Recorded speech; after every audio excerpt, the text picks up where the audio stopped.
L'Ecclésiaste, chapitre 1. Parole de l'Ecclésiaste, fils de David, roi de Jérusalem. Vanité des vanités, dit l'Ecclésiaste, vanité des vanités, tout est vanité. Quel avantage revient-il à l'homme de toute la peine qu'il se donne sous le soleil? Une génération s'en va, une autre vient, et la terre subsiste toujours. Le soleil se lève, le soleil se couche, il soupire après le lieu d'où il se lève de nouveau. Le vent se dirige vers le midi, tourne vers le nord, puis il tourne encore et reprend les mêmes circuits.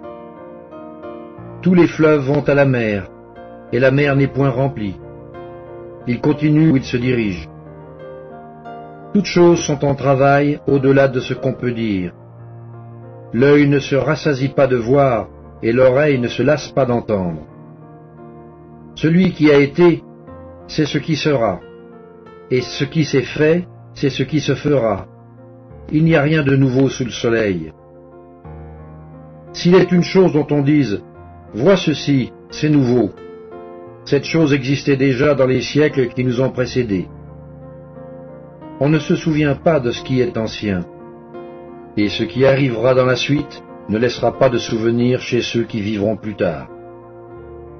Moi, l'Ecclésiaste, j'ai été roi d'Israël à Jérusalem. J'ai appliqué mon cœur à rechercher et à sonder par la sagesse tout ce qui se fait sous les cieux. C'est là une occupation pénible, à laquelle Dieu soumet les fils de l'homme. J'ai vu tout ce qui se fait sous le soleil, et voici, tout est vanité et poursuite du vent. Ce qui est courbé ne peut se redresser, et ce qui manque ne peut être compté. J'ai dit en mon cœur, voici, j'ai grandi et surpassé en sagesse tous ceux qui ont dominé avant moi sur Jérusalem. Et mon cœur a vu beaucoup de sagesse et de science.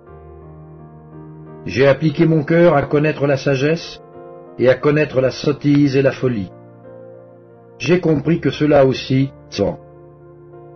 Car avec beaucoup de sagesse, on a beaucoup de chagrin, et celui qui augmente sa science augmente sa douleur.